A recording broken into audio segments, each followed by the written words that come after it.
that they awarded the Heisman Trophy. Previous winners Bo Jackson and Vinny Testaverde distinguished themselves inside the NFL.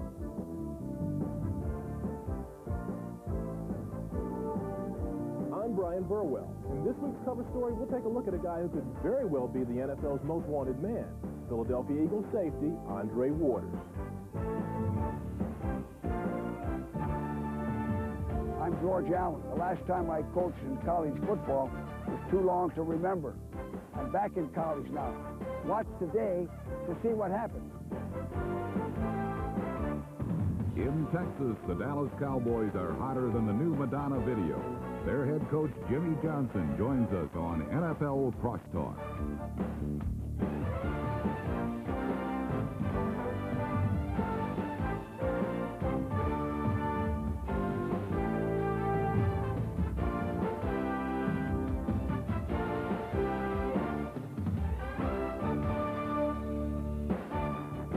This is Inside the NFL, professional football's most informative hour, with Len Dawson, Nick Bonacati, and Chris Collinsworth. Hello, everybody. Welcome to this week's show. And, gentlemen, I'm happy to see we're all back here in the studio in New York after last week's show that had us in 3 different locations. We were previewing that big matchup between the 49ers and the Giants, and everybody's buzzing about that fourth quarter decision by Bill Parcells. 4th and goal from the 9-yard line. They're down. He doesn't take the field goal. He goes for the touchdown. It backfires. Now, all the second-guessers in the world are having a field day at the expense of Bill Parcells. But not you, Nick, right? Second guesser, second guesser. Well, anyway, all the games that I played and watched in the NFL, I never felt more strongly that with the best defense in the league, they had shut down Montana and Rice almost the whole ball game. The 49ers, with the worst punter in the league, has to punt the ball to the New York Giants. They're going to get good field position to possibly try the winning field goal. Conclusion, kick the field goal. Yeah, but even if you kick the field goal in that situation, you still have to kick the ball back to Joe Montana and that offense, and all it would take then is 2 first downs, and the game would belong to the 49ers. And if you go back to that game, remember now that the 49ers did indeed pick up 2 first downs, but the second one was nullified by a penalty. So include me among the people that agrees with Bill Parcells' decision to go for the touchdown. But now, Lenny, that makes you the tiebreaker here. What do you think, Judge? 2 points. It is 4th and 9, not 4th and 1. That means the defense doesn't have to worry about the run. They can tee off against Sims. Here's Sims. He's already thrown 3 incompleted passes in a row. Another important point. There's 4 minutes to go in this ball game, and the Giants still have 4 timeouts remaining, and that is because they have their 3 plus the 2-minute warning. In my opinion, a no-brainer, boy. You kick that field goal. Well, if this is a no-brainer, that makes both of you guys eminently more qualified than I am to make this decision. Hey, now I know why you're in broadcasting and not coaching the way you're making decisions. All right, hold on a second. I think I know what was in the mind of Bill Parcells, because a similar situation took place a year ago against the 49ers. 4th quarter, 4th and goal. They're down by 7. They decided to go for it, and as you can see, this one was successful. Lenny, but it goes to show you that history sometimes does not repeat itself. Well, you're absolutely right, but I think perhaps we're spending a lot of time talking about that decision and not enough credit going to the San Francisco 49er defense for coming up with a great 4th down play. There were several duels in the NFL that bore watching last week. Steve Walsh returned to Dallas for his mano-a-mano with Troy Aikman. The Raiders and Broncos battled to the game's final play, and of course, there was Super Bowl 24 and a half. It was billed as Super Bowl 24 and a half. However, the hype far exceeded the performance of either the 49ers or the Giants in a Monday night filled with squandered opportunity. Stout defense limited the scoring chances for both teams, but the 49ers were able to capitalize on their only sustained drive as Roger Craig's catch and run set up the game's only touchdown, which came on a pass from Joe Montana to John Taylor.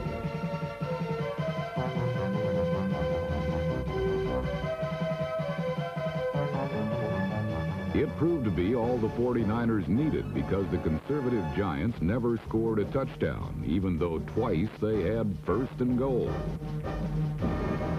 8 plays inside the 49ers' 10-yard line produced only a field goal and a 7-3 loss for the now twice-beaten Giants. Some suggested this game was a defensive masterpiece. Most just called it dull. But while this classic matchup was no classic contest, the 49ers didn't seem to mind because the win gave them the NFL's best record of 11-1, and undisputed bragging rights as the team to beat.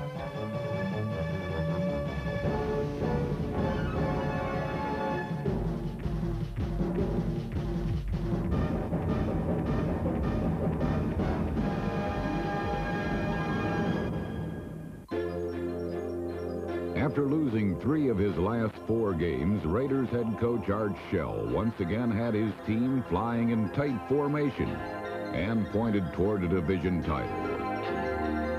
It was a duel that matched the first-place Raiders against the last-place Broncos, a team that has long ago flown south. The Broncos had more first downs and more total yardage than the Raiders, but the Raiders had more points, beginning with those scored by Steve Smith. Smith, he's across the 2, he's across the goal. Touchdown Raiders. A blast over the left side. Smith got big blocks from 2 men in particular, number 72 center Don Mosbar and number 76 guard Steve Wisniewski.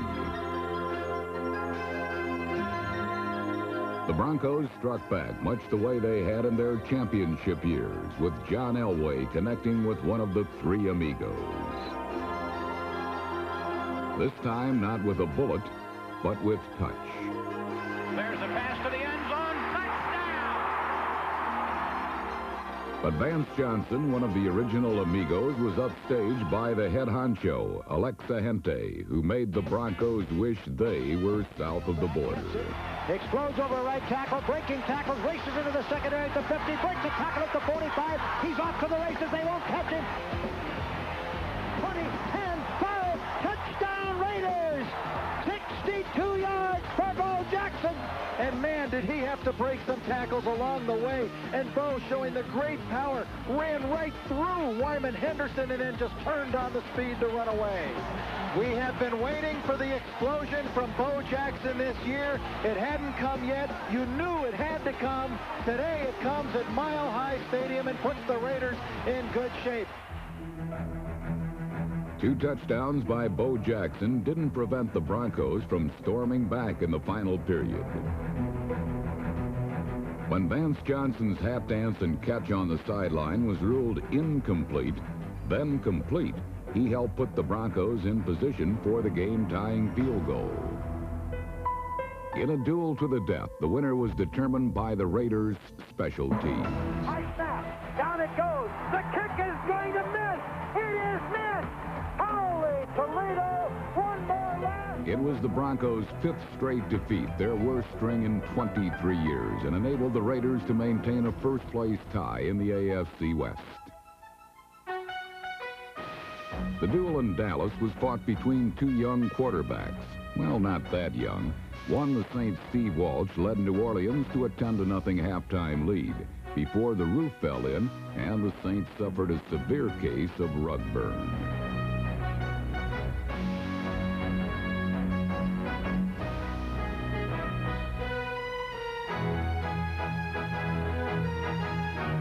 Walsh's former teammate, the Cowboys' Troy Aikman, fared far better in the second half when he completed all 11 passes he threw. Hillman marks the 40 and all the way down to the New Orleans 35-yard line. And Aikman handoff. Smith dancing up the middle. Touchdown, Cowboys.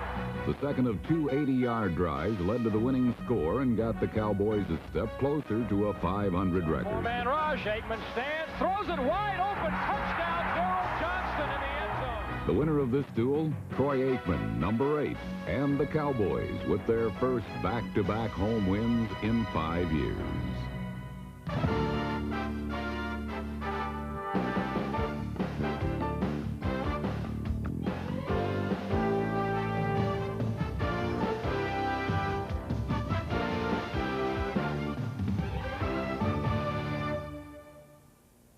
Just last year, the Dallas Cowboys won only 1 game and were the league's laughingstock. But this season, with a 6-7 record, they're talking playoffs in Dallas. Installing a new system takes time and often requires a lost season. Tom Landry may have won 270 games and 2 Super Bowls, but was winless in his rookie season as coach of the expansion Cowboys. Chuck Noll has won 199 games and 4 Super Bowls, but he was 1-13 in his first year with the Steelers. In his fourth year, they were 11-3. Bill Walsh was called a genius after making the 49ers the team of the 80s, but when Walsh first took the reins, the 49ers went 2-14. Cowboys' second-year coach Jimmy Johnson has a long way to go before keeping company with these gentlemen, but it looks like Dallas is back on the right track. And Jimmy joins Nick on NFL Crosstalk. Hey, Jimmy, you know what it's like to be at the top. Heck, you won all those national championships at Miami. But, Jimmy, I want to talk to you a little bit about the Herschel Walker trade of last year. I mean, did this kind of pave the way for you guys to make such a quick turnaround? Well, Nick, actually, I think it hurt us last year because we didn't have Herschel, didn't have a running game. But the dividends are going to really be coming to us here in the future years. You know, we have 3 players with us now, Jesse Solomon, Isaac Holt, David Howard. We were able to take some of the draft picks and draft Emmitt Smith, used a couple of the picks to trade for Alonzo Highsmith and Danny Stubbs. And plus, we've got 2 1s, a 2, and a 3 coming up. So I think we're going to reap some benefits from that trade. Boy, it sounds like you're in an envious position, Jimmy, to have all those draft choices. Of course, one of your #1 draft choice a couple of years ago, Troy Aikman, he seems to have found himself at quarterback. But did the trading of Steve Walsh take some of the pressure off of Troy? Well, I think a year ago, it was beneficial to Troy to have Steve here. I think it was a competitive situation. I think the both of them, you know, really worked well together, and I think it was good for the Cowboys. You know, I could sense there was some tension starting to build because Steve wanted to be the guy. He wanted to be the starter, and I could understand that, and so we made the trade. And I think that both quarterbacks are going to benefit from that trade. Well, #1 draft choice of this year, Emmitt Smith, is now your starting tailback. But before he went in there, your offense looked pretty ordinary. But with him in the lineup, it's a different team. Well, Emmitt's a special back. He's got great leg strength. He can break tackles. He can make long runs. And I think it's helping Troy Aikman. It's giving our offense some balance. And I think both of them are outstanding players. They're going to be big-time players in this league. Looking back on your rookie year, I mean, it was not a pretty sight. It was kind of disastrous for you, people accusing you of being arrogant and constantly criticizing your moves. Did you have anything positive come from that rookie season? I don't know of anything positive other than we made a lot of changes, and we knew it was going to be difficult, but we were willing to make the changes then so that we could win some games this year and win some games in the future. We made a lot of changes, and I think we're going to benefit from those changes. Well, you know, obviously they're working, Jimmy, because if people would have said at the beginning of the season that you would be looking at the playoffs, everybody would have laughed. But it's a different story now. But as you analyze your chances, do you really think they're realistic? Well, I think that we've got a chance. You know, we've won the last 3 games in a row against some good football teams, and we're playing fairly well at this time. With our schedule, I think that we can realistically win 2 out of 3. And the way I'm looking at it with the teams that we're competing with, if we can tie them, we're going to win the tiebreaker because of the number of conference wins. Jimmy, it's getting mighty interesting for you guys in Dallas. But enjoy your week off. Keep the ball rolling, because we miss calling Dallas America's team. Well, we're trying to get back as soon as we can, and however soon that is, it's not soon enough. Thanks, Jimmy. Gentlemen. Nick, thank you very much. Chris, I find it very interesting that Jimmy Johnson is not laughing when talking about making the playoffs this year. He believes that they can. Now, let me see. Are you laughing? I'm not laughing. I may be snickering a little bit. I still think the Cowboys are about a year away. But the thing that impresses me about Jimmy Johnson is that he had the confidence to stick with his system, even though they were 1-15 last year. And now with the addition of Emmitt Smith, they've got the players to go with that system. And I think the most important thing is that the players now believe in Jimmy Johnson's system. Without that, nothing works. Dallas has won 3 in a row and will probably have to win the remaining games to make it to the playoffs. Now, last week, there were streaking teams in both directions, as we'll see in the following highlights. The Cleveland Browns are learning that being shackled by a long losing streak makes their lakefront home less inviting than it once seemed, as the frustrated Cleveland faithful are lining up to toss an anchor to the sinking Browns. Unfortunately, the Rams beat them to it.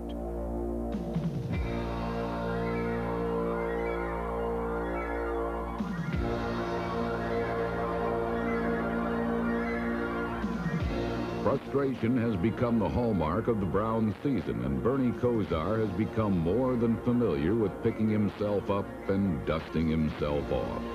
Looking over the middle, now throwing in zone, left side, Slaughter, touchdown Browns! Webster Slaughter's touchdown got the Browns to within 14, but it was as close as they would get to Jim Everett's range. First down, here's a swing pass caught at the 20 by Gaston Green to the 5 to the 4. Touchdown Rams. He could have crawled into the end zone. I don't think I've ever seen so many people come out of the backfield be so wide open.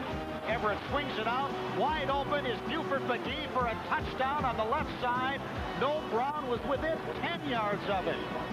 And he could have danced in backwards. The Rams continued moving forward and handed the Browns a 7th straight loss.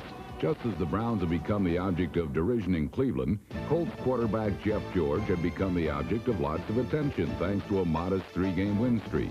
But attention is not always what it's cracked up to be. Although George endured 4 sacks, quarterbacking the Colts was still a safer position than being in the way of Derek Kennard when he found out it was last call at the taco stand.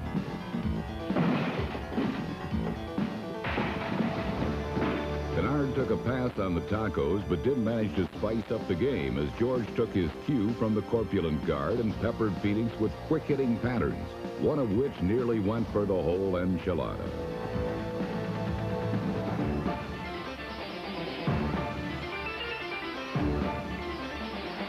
Jeff drops, sets, looks, throws, touchdown Hester! The Jeff George to Jesse Hester combination helped the Colts take a lead into the 4th quarter, but it would not be enough as George's first interception in 147 attempts provided the Cards with the winning margin. Setting up the 5, throws up the field, intercepted by Mack. Cedric Mack's got it at the 30. He's reversing direction to the 25. He's still on his feet. He laterals the ball to the near side. No, Taylor, and he's knocked out of bounds. Touchdown. He took it in. I don't believe it. While it may be hard to believe the Cardinals have managed to put together a 2-game winning streak, try this. After starting the season 1-6, the Vikings are in playoff contention. Needing a win at home Sunday night to draw even with Green Bay, the Vikings turned to their defense, and defense turned out the lights on the Packers' offense and quarterback Anthony Dilwick.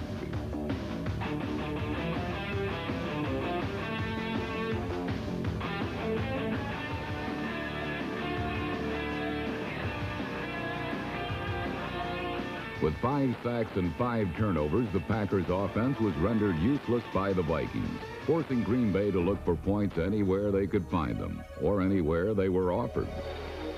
Oh, fumble snap, and it's blocked. The ball is blocked. Harry Newsom had trouble handling the snap.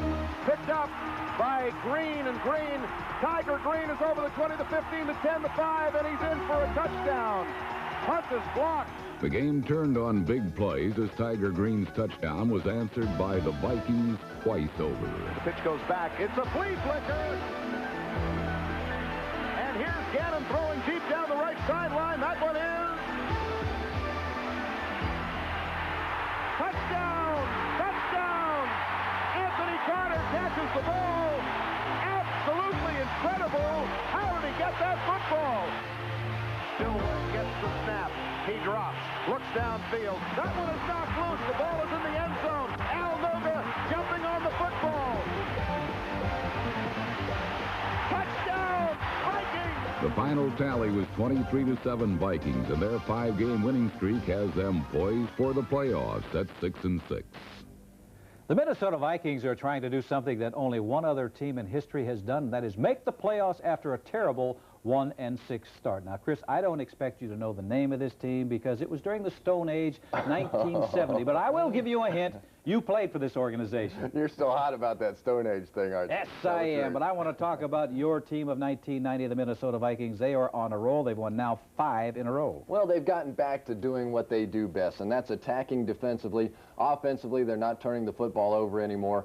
But the one thing that this football team still needs to do is to put Wade Wilson back in at quarterback. Rich Gannon has done a tremendous job during this winning streak, but he is no Wade Wilson. Lenny, another shrewd coaching decision by Chris Collinsworth. Minnesota's won 5 in a row. Gannon has not thrown an interception in 3 straight ball games. So what's he want to do? He wants to throw the baby out with the bathwater. Throw the baby out with the bathwater. That's not a very good thing to do, but I like that. You know, Herschel Walker is a big part of this football team. But ever since they said, we don't have to worry about Herschel getting the ball 30 times a ball game because Herschel is just one part of the offense, not the entire offense. Herschel, Chris, has responded to this. Earlier, he was running tentatively, straight up in the air. Now he's lowering that shoulder and delivering a blow. Yeah, you make a good point about Herschel, but really the key to this whole turnaround for the Minnesota Vikings has been their defense.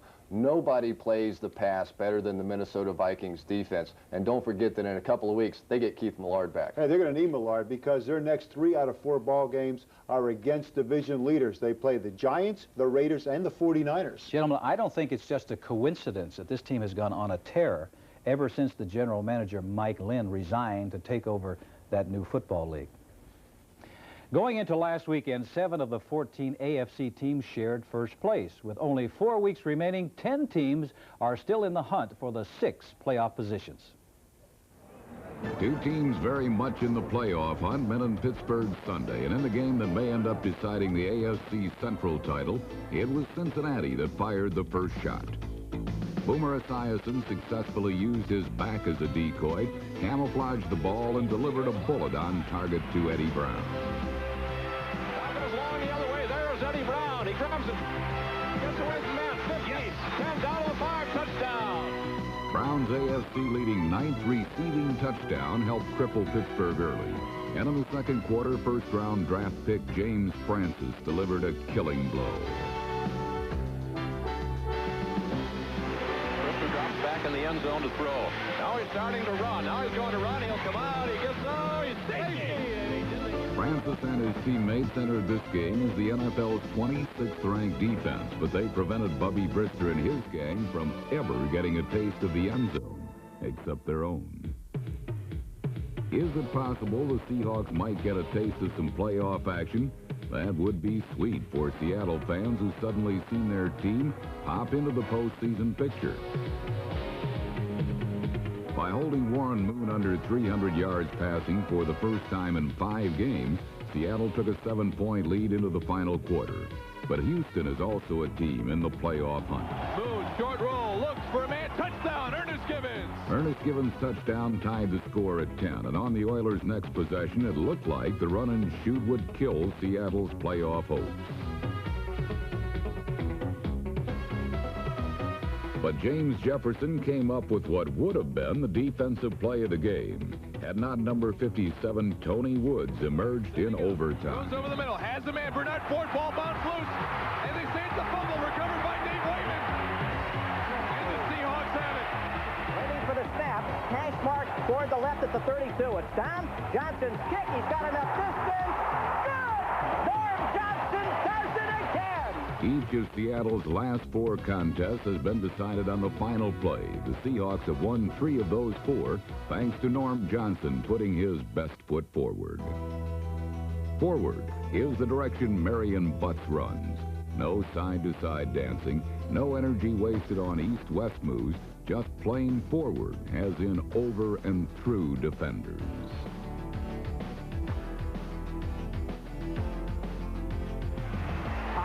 Inside handoff, Buck straight ahead to the goal line to the end zone. With Butts eclipsing the 1,000-yard mark and scoring twice, San Diego ground out a 7-point halftime lead. But after intermission, the action took to the airways. Goes back, throws into the end zone, and it is caught. Touchdown for the New York Jets. Tolliver will throw on second down, rifles it. Lewis got it. Touchdown. Nate Lewis's first career touchdown catch gave the Chargers a 14-point fourth-quarter lead, and with the Jets threatening late in the stanza, Martin Bayless sealed the win. The Chargers are still in the playoff hunt at 6-7. They might not make it this year, but with Butts and Tolliver, they have a pretty pair for the future. Pretty adorable might describe these Redskin faithful. Pretty gruesome might describe this Redskin. Pretty awesome might describe the Redskins' ground game Sunday, led by Ernest Biner, number 21.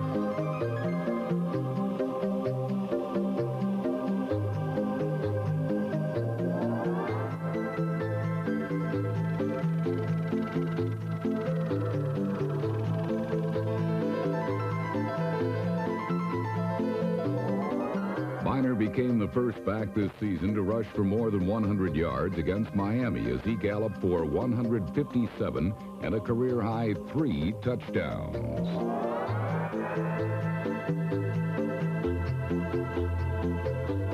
If Washington's dominance on the ground didn't frustrate Don Shula's squad enough, the Redskins also became the first team to pass for a score against Miami in 5 games. Monk in motion to the near side. Back he goes to pass. Looks in the end zone. Got Monk on the high pass. Grabs it. Touchdown, Washington Redskins. With Art Monk catching 10 passes and 2 touchdowns and Mark Rippon throwing for 3 scores and nearly 250 yards, Washington had the NFL's #1 ranked defense guessing and missing all afternoon long.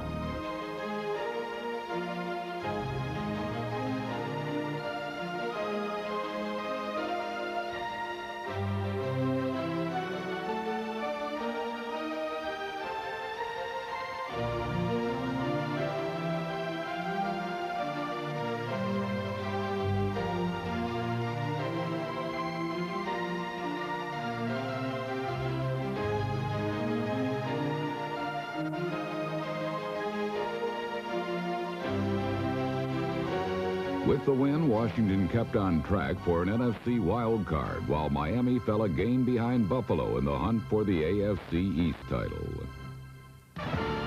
Coming up, our cover story examines the Jekyll and Hyde personality of Philadelphia's Andre Waters. Where are they now? Spotlights former Redskins coach George Allen. And on Pigskin Potpourri, we look at how some New York Giants are planning for life after football.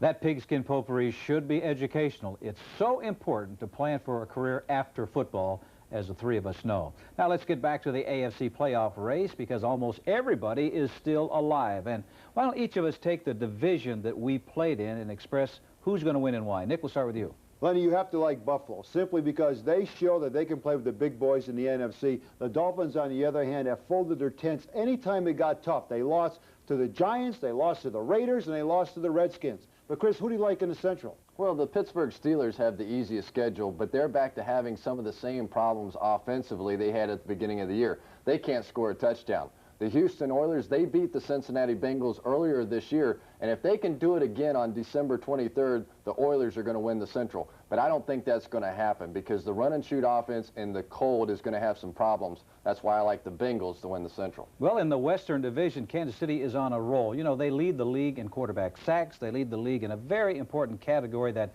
giveaway, takeaway category. They've got a good running attack, and as Chris says, when it gets cold, you need a good running attack, and Kansas City will play 3 of their next 4 games in cold weather. Now, also, for the first time, 3 wild card teams will make it instead of 2. Now, who do you think the 3 wild card teams are going to be? Lenny, you have to like the Dolphins because of their record, and also the next 3 out of 4 ball games will be played in Miami. Then the Raiders, in spite of Schrader, and the Houston Oilers, Warren Moon will win the tough ball games. Well, I agree with you about the Raiders and the Dolphins, but don't forget the Seahawks beat the Oilers earlier this year, so that gives them the advantage in any tiebreaker. That's why I think the Seahawks will be the 3rd team in the playoffs. Chris, I agree with you with all 3 wild card selections. The only thing I don't agree with you on is Cincinnati's not going to win the Central Division. Pittsburgh is. You know, you guys are such homers. You picked your old teams to win their divisions. I can't believe it. Well, I don't blame you for not picking the Dolphins after the way that #1 defense played last week against Washington. Oh, wait a minute, wait here. Let's not talk about our teams like that. That's like playing dirty pool. Well, speaking of dirty, if we told you that the player labeled the dirtiest in the NFL is also involved in charities and working with young children, you'd say he had a Jekyll and Hyde personality. In this week's cover story, Brian Burwell profiles the Eagles' Andre Waters and the side of him you seldom see.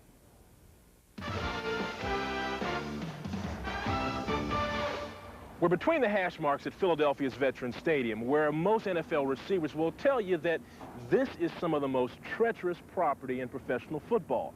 Because out here, only 2 things can happen to you. You become a hero, or you become lunch meat. Now, this is where Eagles safety Andre Waters goes to work every Sunday. And if you didn't know it already, Waters is the guy who specializes in making all those opponents lunch meat. It's well documented that people around the NFL think Andre Waters is a dirty ball player. He's made a living hitting quarterbacks low and sometimes late. But Waters' activities caught the nation's eye this season when, after this hit on Rich Gannon, ABC's Dan Dierdorf called him the cheap shot artist of the NFL. Hence, the hated nickname Dirty Waters. Now, there are those who say that for what he does on the field, Waters probably belongs upon this most wanted list. But we're here at the New Jersey State Police to show you the flip side of Andre's Jekyll and Hyde personality. Don't be influenced by your friend. You know, be your own person. It takes a man to say no. Yes, folks, this is the same guy. Outside football, Andre Waters is actually concerned for the welfare of others. His Mr. Hyde image stays on the field, as Andre works with the state police on an anti-drug program. I like to hit things. I can get all my frustration out on the field, not trying to hurt anybody, but just doing something I enjoy doing. When I'm off the field, then I'm a different person. I have to treat people like people, and it's not about a job now. It's about the real life. The New Jersey State Police only see Waters as Dr. Jekyll, a model citizen and a convincing public speaker. Just talking to Andre on a personal basis, you can't but help but feel the sincerity that he has. And I think that would overcome anything that, you know, any kind of reputation that he has, the bad guy or the Dirty Waters type reputation that he has. Waters was definitely a nice guy before all this notoriety. In 1988, he was named Philadelphia's Athlete of the Year by the Special Olympics. More recently, he befriended Sean Hawkins, a young boy who eventually died from heart and lung problems. The kid did not show 1 ounce of pain that he was in. And to me, that's tremendous, that you can be in so much pain, hurting so bad, and yet you smiling and laughing and living life to the fullest. Andre grew up without a father, and it seems that he tries to alleviate that hurt with kids everywhere in Philadelphia. Great. You think I should continue to take that heat? I think you should. I should continue to take that heat. So when all these announcers say bad things about me, you think it's fair? I think it's fair. You think it's You can tell I'm not paying you. Andre met Jamie and A.J. Graham at an Eagles practice, and their friendship led Waters to speak at their grade school about the importance of education. Now imagine Andre Waters giving out behavior awards. I probably won't be remembered the way I want to be remembered. I want to be remembered as a guy that gave back to the game what the game gave him. What's the game giving you? It has given me opportunity to go speak to kids and do things for people who are less fortunate. Despite all Waters does to help his community, the image remains of his viciousness on the field. Now, while a man shouldn't be judged by his words alone, Andre desperately hopes one will judge him more by what his mind says than by what his body does.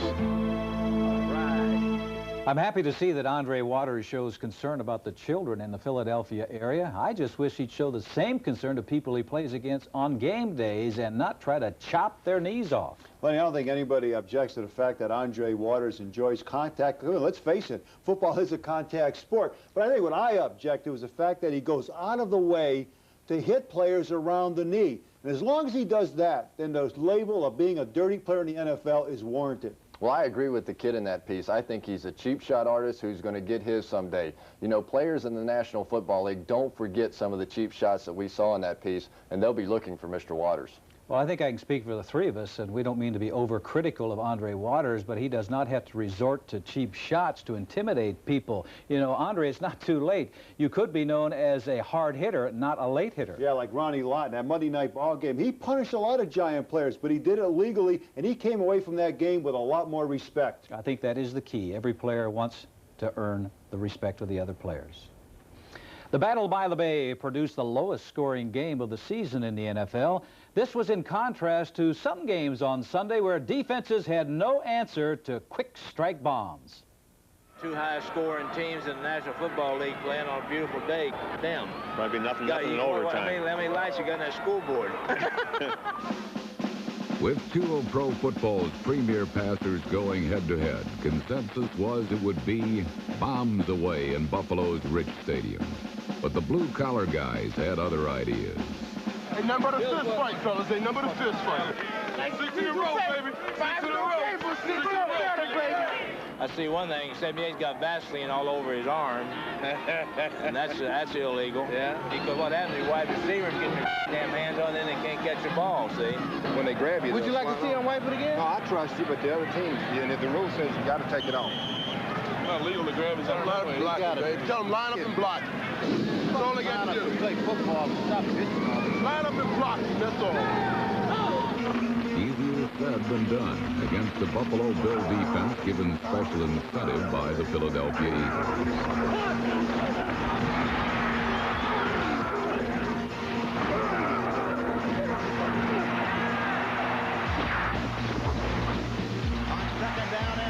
Kelly waiting, dropping back, looks, he throws, he's got a man there, it is Lustin at the 45, at the 40, 35, 30, down to the 20, the 15, the 10, the 5, he scores!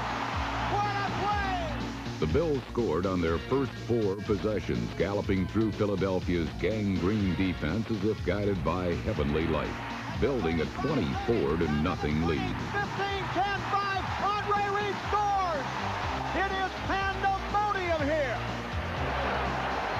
But the raucous roar in Rich Stadium was soon silenced, for even Buffalo's defensive death grip couldn't keep the game's most explosive performer from breaking loose. Going into last Sunday's game, Eagles quarterback Randall Cunningham had personally accounted for 3,000-plus yards, an incredible 81% of Philadelphia's offensive output. For the next 2 periods, his skill and will dominated the contest. It was Philly's turn to launch some bombs. 3 receivers, the third of which is Myers. And Cunningham on play action. He's firing, and it's complete for a touchdown to Keith Jackson. As Cunningham is back, he's being trapped. He ducks under 3 men. He's looking. He's rolling. He's heaving it deep downfield for Barnett, who leaps and has it at the 40, at the 35-30, 25-20. Barnett's going to score! Touchdown, Barnett! Unbelievable! For a 95-yard touchdown to Fred Barnett. Listen up. Everybody do their job and get on the floor. Get on your horse. Let's go. Clinging to a 7-point fourth-quarter lead, Buffalo's defense dumped Philly's dynamite on his duck.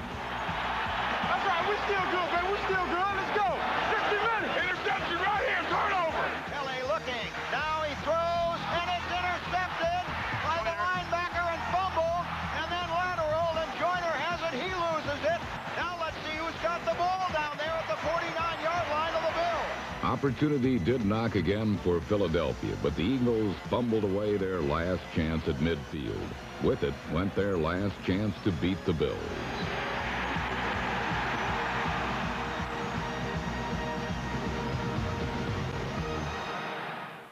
It used to be easy to predict Steve DeBerg's performance, measured and controlled. But last Sunday, he let it all hang out. Gets the snap, drops back, looks right, cocks his arm, throws an arching spiral down the middle. He's got Burton at the 30, a foot race to the 20. DeBerg threw for 312 yards in the first half alone. And although the Chiefs probably could have beaten the Patriots with their standard ball control offense, they bombed them out early, knowing you shouldn't take any opponent lying down.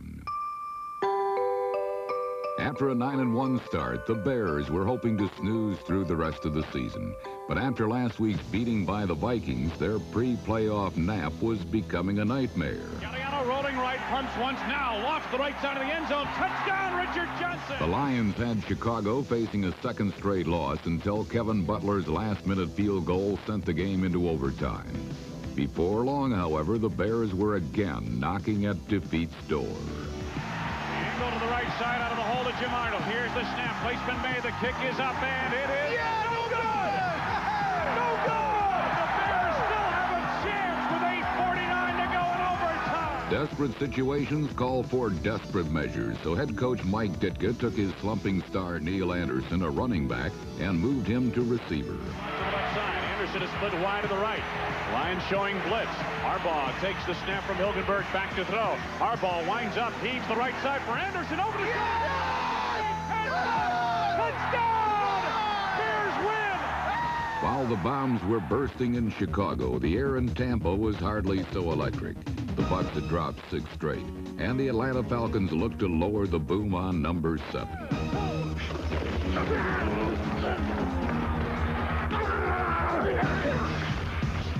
Vinny Testaverde may not have enjoyed it from this angle, but another view of the same play is sure to blow away Falcon fans. Backs for the Falcons. Good protection for Vinny. Throws it upstairs. He's got Drury at the 50. Drury to the 45. He's gone. Drury to the 30. Kimbrey's giving chase. Touchdown, Tampa Bay.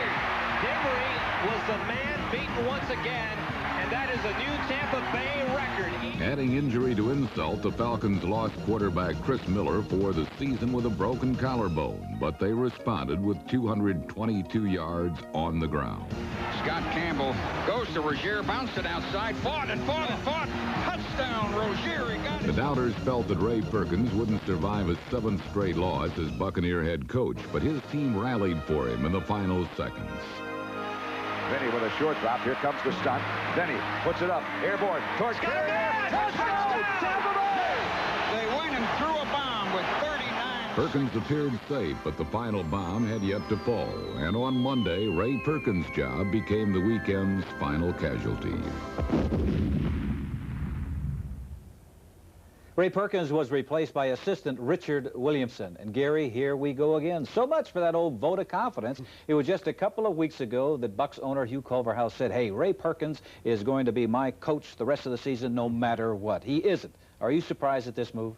Well, I'm surprised at the timing, Lenny, because it's always surprising when a coach gets fired after a victory. But Ray Perkins wasn't surprised he was fired. I spoke with him late last week, and he told me he was definitely going to be fired before the end of the season. He didn't put any credence when Culverhouse said he can lose the rest of the games and keep his job. Perkins knew Culverhouse was going to fire him. Well, Culverhouse now has to replace Ray Perkins. Who are some of the people he'll be looking at? Well, I think this is going to be an embarrassing situation for the Bucs because Culverhouse has set his sights too high. First, he's going to try to hire all the big-name coaches like Bill Walsh. He's going to try to bring him out of retirement. Washington's Joe Gibbs, the Giants' Bill Parcells, who will not be able to get out of their contracts. He might even go after Florida's Steve Spurrier, who wanted the job when he hired Perkins 4 years ago. I think what's eventually going to happen is he'll go after maybe Notre Dame's Lou Holtz or a big-name assistant currently in the NFL, which is the smart thing. You know, I read a name that they may be looking at, Buddy Ryan. Is this a possibility? I don't think so. Buddy is going to stay in Philadelphia. Buddy wants to stay with the Eagles, and people very close to the Eagles organization told me this week that Norman Brayman, the owner, has already made the decision to bring Buddy back next year. This really goes back a few years ago when Marty Schottenheimer got fired by the Browns. Brayman has gone to school on this. You don't fire a winning coach. This year, the Eagles will be in the playoffs for the 3rd straight year. Ryan will be back next year. Maybe he should learn that you let the owners own and you let the coaches coach. Last week, Heisman Trophy Award went to the BYU's quarterback, Ty Detmer. But there are a couple of other quarterbacks I understand that the pros are talking about more so than Detmer. Well, first of all, Todd Marinovich from Southern Cal, the scouts are saying stay in school because he might not even be a first-round draft choice. The guy they're really talking about now is Dan McGuire from San Diego State. He's 6'8", 240 pounds, which is huge for a quarterback. The Giants went and scouted him for the 6th time last week, and the Patriots, who will probably have the first pick in the draft, were also there. They say it's like he's so big, it's like he's throwing downhill. He will be the first quarterback taken. 6'8" quarterback. I bet you there won't be any defensive backs that come up and headbutt him at the end of the game to try to intimidate him, like what happened in Monday night's game between the 49ers and the Giants, Ronnie Lott and Phil Simms. I cannot read lips, so I don't know what was said during that confrontation, but you talked to Phil Simms. What was it all about? Well, I talked to Simms for about an hour the night after the game, and he promises that Ronnie Lott did not call him a choker because if he did, he would have been very angry and something more would have happened. He just said it was the emotion of the moment. Lott embarrassed him by getting in his face. Simms went into the 49ers locker room after the game. For now, they smoothed things out. But I guarantee you one thing, if they meet in the playoffs again, there could be another confrontation there between Simms and Lott. I'll tell you how to eliminate all those confrontations, and that is for the quarterback to throw about 3 touchdowns over that defensive back's head. Gary, thank you very much. See you next week. Okay, Lynn. The subject of where are they now is now the current coach of the 49ers. No, not the San Francisco 49ers, the Long Beach State 49ers. George Allen has spent nearly half his 72 years coaching college and pro football, so it should be no surprise to find George doing what he does best.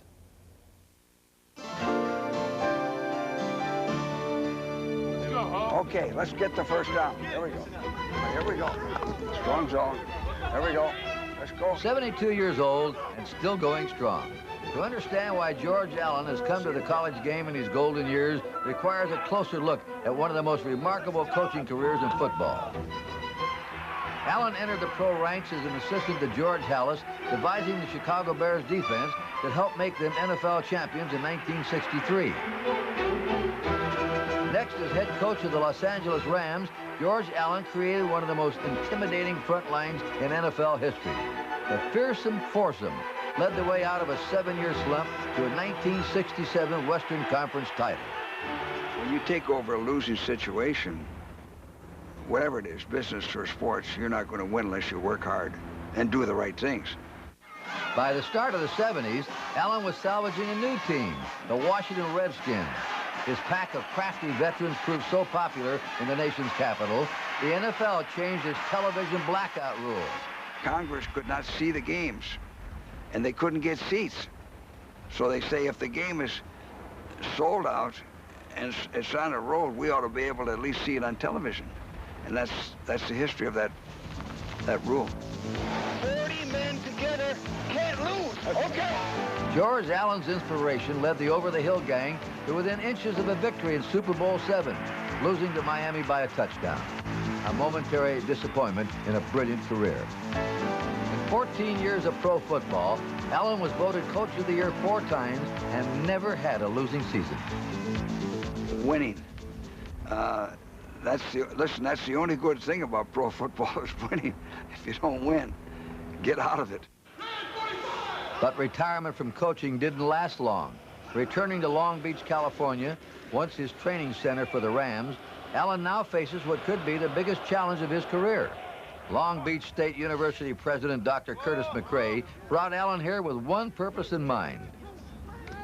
It simply would not do to have a flagging football program. We needed to either do it well or not do it at all. And we've committed ourselves to doing it well. George Allen is really the linchpin or the keystone in that process. What Allen delivers has remained consistent over 42 years of coaching. Attention to basics. You still have to have discipline, still have to be organized, you have to work as a team, you have to be motivated, and you can't do too much. You have to be a good teacher. So all the things that we did back in 1948 at Morningside are still true today. But a few things have changed. I never had women trainers. That's the first for me. Never had players that have earrings. Never had players that wore pigtails. So those are the three different things from the last time I coached in college and now. Allen drives himself as hard as his players and coaches. He's not just teaching them blocking and tackling. It's a chance for success on the field and in their lives. But where does George Allen go from here? In 3 years, I hope we can turn this program around. Then I'll be 75, and then I'll see if I can't find a tougher job.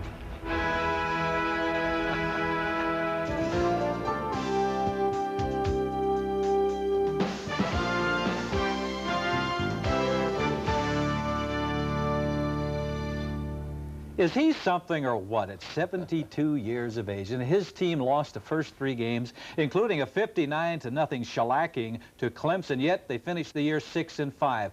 And Nick, his old quarterback, Billy Kilmer, said he thought that was the greatest coaching job that George did in his entire career. Lenny, we Stone Age players remember an awful lot about George Allen. I love the way he respected the veteran ball players. He saved careers of guys whose careers were winding down. Billy Kilmer, Jake Scott, Ron McDowell, Jack Pardee. The thing I loved about George Allen is he didn't care how old you were as long as you were a winner. Yeah, I love that guy, too. You know, football coaches have gotten so serious anymore, but here's George Allen. Just absolutely loves what he's doing. As a matter of fact, he's probably sitting back watching the show with his trademark big bowl of ice cream right now. You know, what he is a survivor. You know, at 72 years of age, he has prolonged his coaching career to the extent that he's coached as long as just about anybody in the history of coaching at any level, and he's not ready to quit yet. Yeah, and George Allen is lucky in that he got to spend his entire career in football. But a lot of football players aren't so fortunate. You know, the average playing career in the National Football League is only 3.5 years, which means NFL players should prepare for life after football. Let's see how the Giants organization is assisting their players do just that. Fairleigh Dickinson offers a unique educational program to the New York Giants. It's designed to give the players the opportunity to complete their degrees and play football at the same time. When I got up here and I saw this program, I was like, I got to do that. And I told my father and my mom, and they were like, yeah, I think you need to do this, son. Finish your degree. You don't know how long football's going to last. And that was my plan the whole time. I had my undergrad before I had come to the Giants in '85. And I still found it important for me to continue to pursue the education, especially since they had this program set up. Since George Martin, the first player in 1985 to take advantage of the program, over 40 Giants have completed their degrees. Reality will set in 1, 2, 3, 4 years down the line, wherever it may be. And that reality is that football is not going to last forever. It's nice. The accolades and everything you receive are nice, but they're also temporary. While these players will prosper thanks to this unique program set up by the Giants organization, other players have struck out on their own to capitalize on their increased popularity through organized networking. The Executive Sports Network is a series of luncheons organized by Giants linebacker Gary Reasons. It gives the New York Giants a chance to mingle with the corporate Giants in hopes of future contacts. Unless you're a Phil Simms or a Lawrence Taylor, things don't necessarily fall your way. So Executive Sports has given us an opportunity to go out in the business world, meet some great people, bring them to an affair where they can meet some athletes. And from the athlete's point of view, we can learn what happens in the real business world. But what does all this cost a member, and what do you get for your money? The membership fee for me was $5,000, which entitles me to bring a guest and myself to 9 luncheons, plus get in on a lot of raffles and a lot of extra goodies that they have from time to time. The Executive Sports Network was established for the players, but it looks like the businessmen are having all the fun. I'm glad to see that National Football League players are beginning to think about their future a little bit. I wish the NFL alumni would also help the former players because they could really use it. Right now, all they're doing is having golf tournaments, and that's just not enough. Well, I can appreciate that, but I think we should be concerned about your selections the last couple of weeks because you haven't fared all that well. Look at that. He lost a couple of more to Chris. For the season, you're ahead, but we can see that light at the end of the tunnel. Snuff that one out. Could be a train coming at us. Here are some of the games that we agree on, folks. Houston will defeat Cleveland, Kansas City over Denver, Pittsburgh downing New England, the Rams over the Saints. Now, the rest of the games, taking a look at them, and we find that Buffalo traveling to Indianapolis, Chris. Well, the Bills are averaging nearly 30 points a game right now, and you couple that with their defense, they are simply too good. Maybe one of the best teams in football right now. I like the Bills. You know, Buffalo's not done well when they traveled to Indianapolis, lost 5 out of 6 ball games. But Kelly and that defense, how do you pick against them? The division leaders, I like Buffalo. Hey, they finally beat an NFC team. Give me a break. I like Buffalo as well. Let's go on to the next game, folks. We see that Chicago at Washington, Nick. Well, Chicago overtime win last week. Very lucky to do it. Washington just tromped over the Miami Dolphins. Ernest Miner with a big ball game and ripping. I like Washington at home. Yeah, Chicago has only lost 2 games this year, but both of those on the road. I like the Redskins as well. You guys are starting to think like Len Dawson here. I told you all along the Redskins are the team. I like them as well. All right, we've got Minnesota at the Giants, Chris. You know who I'm picking. I don't care about the New York Giants. Loss number 3 coming up. because I like the Minnesota Vikings. They're going all the way, baby. Hey, the Minnesota Vikings are playing great football, but let me tell you this, folks. You aren't going to see the Giants lose 3 ball games in a row. That defense is going to have a lot of pride. They're going to stop Minnesota. I like the Giants. I think they're allowed to lose 3 ball games in a row. Other teams do it, and I think it's going to happen this week. I like Minnesota as well. All right, Nick, we've got Phoenix at Atlanta. Well, you know, that's a problem for the Atlanta Falcons because Miller's out for the year. It looks like Chris Campbell is the quarterback, but they are playing at home. Glanville's having a pathetic season, but I'm taking Atlanta. Yeah, Phoenix only has 1 win on the road this year, and I don't think they're going to get their second against Atlanta at home. Jerry Glanville has a way of winning games at home. Well, I don't know, folks. I like the Phoenix Cardinals. They're coming on, starting to play a little better. What has Atlanta done? I take Phoenix. All right, San Francisco at Cincinnati. My upset special right here. All right. The world champions to go down. I think they got beat up. Ronnie Lott probably won't play in this one. I'm going to take the Bengals at home. You know something, what about the weather? That's all it's going to be a big factor up in Cincinnati. San Francisco really was so up for this ball game against the Giants. They are going to have a letdown. I hate to agree with you again. God, it kills me, but I'm taking Cincinnati. You got to be kidding me. Look at the defense that we left the that 49ers... on the plate for you. Here's the world defense champion. that the 49ers display. You got to go with San Francisco. All right, let's take a look at the next contest, Seattle at Green Bay. Green Bay.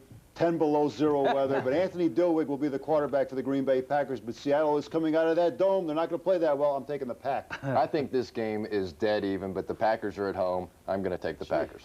No, I'll tell you, I go along with you because Seattle has been fortunate to win some of those close games. All right, we've got Philadelphia at Miami. The Miami Dolphins down there in Florida, a little heat, and the Philadelphia Eagles got beat up just a little bit playing Buffalo last week. I'm going to take the Dolphins. You are? I'll tell you, the Dolphins have not shown me that they can play against the big boys. Offensive lines overpower the defense of the Miami Dolphins. I'm taking the Philadelphia Eagles. They haven't shown me either, Nick, because the Dolphin defense was exposed by the Raiders a couple of weeks ago. I am going to go with Philadelphia. All right, we've got a Monday night contest, I believe. It's the Raiders in Detroit. Well, the Raiders, again, Schrader has not shown me much, but Jackson and Marcus Allen have the offensive line. I love them big time. Detroit will play well against them, but I like the Raiders. Yeah, I do too. I hate to admit it. We're agreeing on a lot of games this week, but I think the Raiders in the running game just a little too tough. I'm going to take the Raiders. Hey, talk about defense too. You know, the Raiders have a terrific defense, and the Detroit can't stop the run. And anyways, I go with the Raiders. That's what I'm trying to tell you, folks. I do have a program reminder for you. I want you to be sure to watch HBO Sports Saturday night for a boxing doubleheader. Mike Tyson continues his quest to regain the heavyweight title fight as he meets number 7 ranked Alex Stewart, and Julio Cesar Chavez takes on number 1 ranked contender Kien Duck An in a super lightweight title fight. That's 10 p.m. Eastern Time Saturday night, live right here on HBO. So for Nick Bonacani and Chris Collinsworth, I'm Len Dawson saying thanks for joining us, and please join us again next week on HBO's Inside the NFL. In 1948, I was the first junior to win the Heisman Trophy, and another collegiate award will be in my name this coming year. Watch next week to see what I'm doing now.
This has been a presentation of HBO Sports, the network of champions.